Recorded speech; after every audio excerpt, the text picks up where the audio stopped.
The Hoodsbrough Hostilities, Part 1. The Rumble at the Railway Hotel. It is not clear exactly when or where the small and sleepy town of Hoodsbrough was located. Indeed, the place was so sleepy that its very existence is most likely only a dream. But for a brief period, at some point during the 20th century, it was riven by unexpectedly violent and somewhat bizarre gang warfare. These videos tell the story of that struggle for supremacy between the criminal organisations of Hoodsbrough. It was Joanna Rando who started the trouble.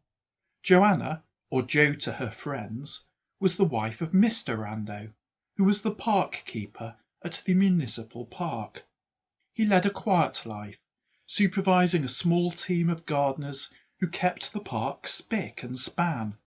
He was also responsible for the park nursery, a walled-off area not open to the general public, where he grew various psychoactive plants. He supplemented his meagre salary by harvesting these interesting herbs and marketing them to those of the population of Hoodsbrough who had a recreational interest in partaking of such things. Mr. Rando had pursued this sideline for many years without drawing much attention to himself, and he would no doubt have continued to do so had he not stepped on a rake, which stood up and hit him square in the face, knocking him out. Unfortunately, this happened while Mr. Rando was standing next to the duck pond, and he fell face down into the water, in which he promptly drowned. So it was that Mrs. Joanna Rando found herself widowed. She also discovered that Mr. Rando had failed to join the park keeper's superannuation scheme. Bereft of any means of financial support, she was facing the prospect of abject poverty. This she did not find appealing, but she was a resourceful woman. Mr. Rando's place had been taken by one of his underlings, a tree surgeon named Trevor. Mrs. Rando entered into negotiations with Trevor, which led to an agreement that, on condition she made an appropriate payment to Trevor each month, he would look the other way while she continued her ex-husband's herbal activities in the park nursery. Joe Rando proved to be a natural-born drug dealer. She dramatically increased the turnover of the business, and soon she was making money hand over fist. And this brought her to the attention of the spaghetti mob. The spaghetti mob was so called because they were stereotypical gangsters and therefore inevitably Italian.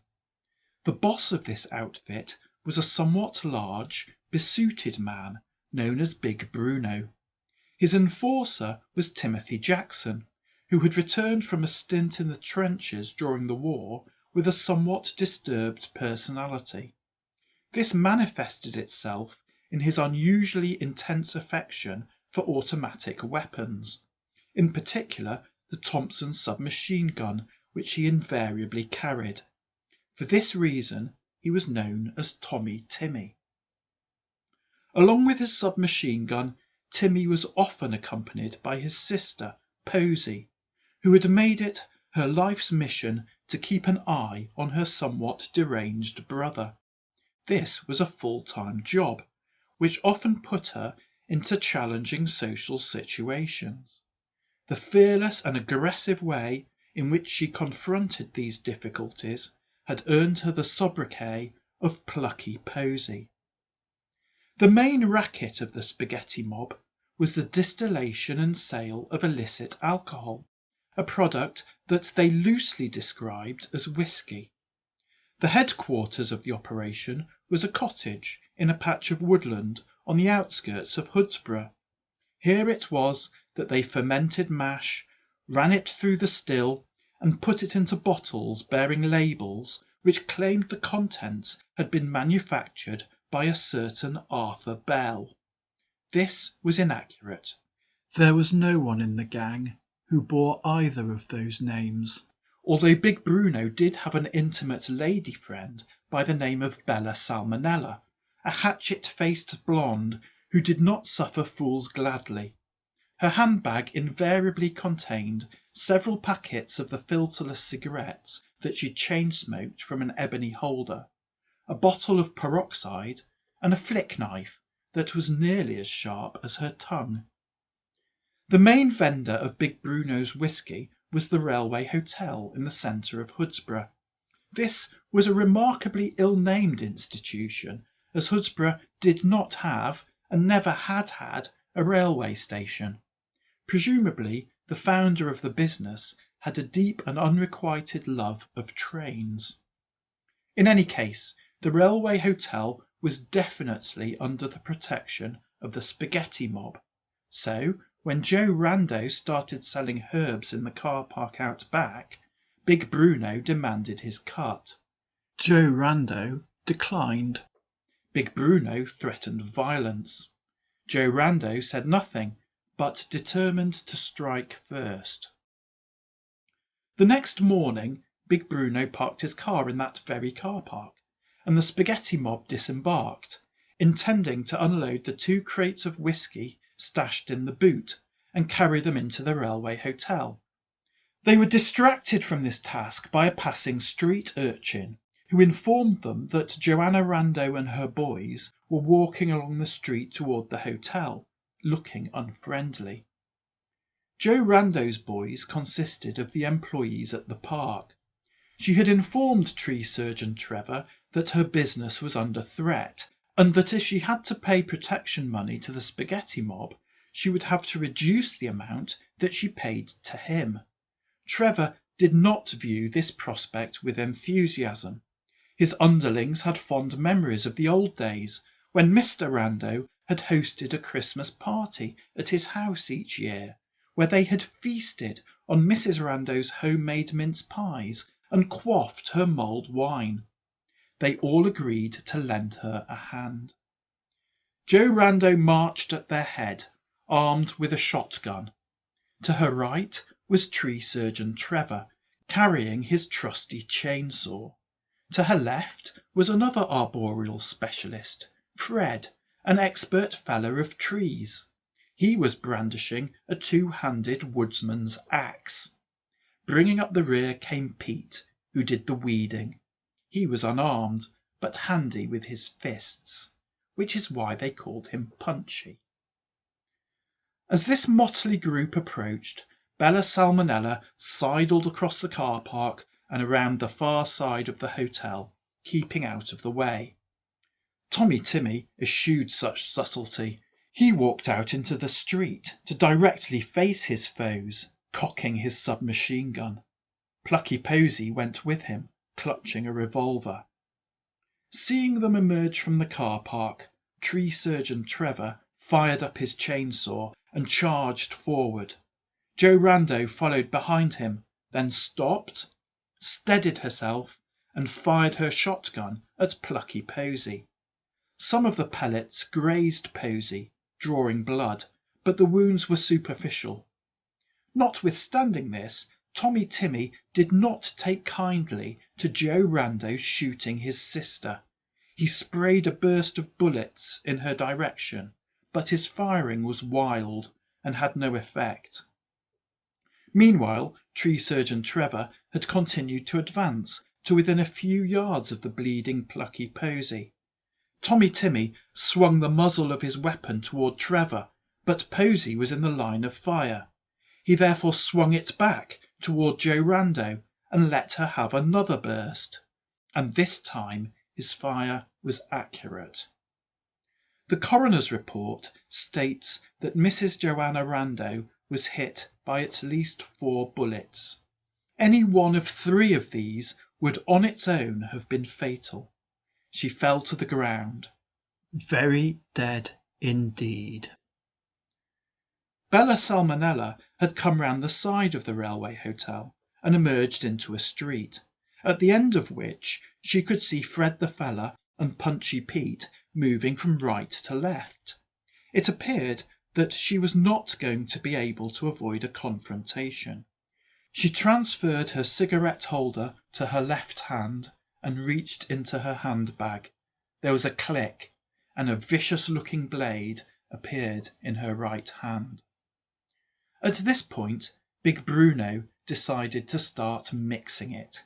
He charged out of the car park, hoping to blindside Tree Surgeon Trevor and knock him flat. But the punch he threw did not find its mark. Plucky Posy lived up to her name, also charging at Tree Surgeon Trevor, trying to hit him with the butt of her pistol. She would have been better advised to keep her distance and use her firearm in the manner for which it was designed. Trevor swept his chainsaw at her, making non-fatal but very gory contact. She fell to the ground, blooded and senseless. Observing this demonstration of the efficacy of the chainsaw as an offensive weapon, Big Bruno retreated. Further down the street, Punchy Pete, followed by Fred the Fella, were moving up to join the fight. Focused on the action in front of him, Fred the Fella was unaware of Bella Salmonella, who, despite wearing most unsuitable high-heeled shoes, emerged at speed from the side street to his left and slashed at him with her blade. Punchy Pete hesitated, wondering whether to come to Fred's assistance, but he decided that a big brawny man with an axe was probably more than a match for a slender and elegantly clad woman armed with a somewhat small knife. Instead, he ran up the street to face off against Big Bruno, leaving Tree Surgeon Trevor free to deal with Tommy Timmy. Tommy Timmy had been dismayed to see his sister cut down like a diseased tree. The sight rather discombobulated him, and before he had recovered his composure, Tree Surgeon Trevor was in his face, swinging a chainsaw at him. Tommy Timmy managed to evade this blow and fire a ragged burst at Trevor from close range. A bullet creased Trevor's shoulder, but did not do sufficient damage to stop him in his tracks. Punchy Pete now stepped forward, feinted with his left and jabbed with his right at Big Bruno's face. But Big Bruno was no mug when it came to fisticuffs. He swayed aside. Having tried and failed to stop Tree Surgeon Trevor by shooting him, Tommy Timmy tried to stop him by poking him with a gun barrel, and he was successful in jabbing his weapon into Tree Surgeon Trevor's eye. This caused Trevor considerable discomfort, but in performing this manoeuvre, Tommy Timmy had put himself in close proximity to his foe, far too close for comfort. Half blinded and in pain, Tree Surgeon Trevor struck out wildly with his chainsaw and completely removed Tommy Timmy's head. Meanwhile, Punchy Pete struck at Big Bruno once more. This blow landed squarely, and Big Bruno reeled backwards, somewhat disconcerted. Not only had he been punched in the face, but he had now observed at close hand 2 examples of the damage that a chainsaw can do to a human being. He decided that he would be better off elsewhere, turned and ran. His girlfriend was made of sterner stuff. She continued to hack away at Fred the Fella with her knife, inflicting multiple lacerations. Fred swung his axe at her, but she was proving to be a remarkably elusive target. Again her blade jabbed into Fred the Fella, and now he fell, exhausted by pain and loss of blood. That was the final blow struck in the rumble at the railway hotel. Bella returned her flick knife to her handbag and transferred her cigarette holder back from her left hand to her right. She then turned and walked calmly away.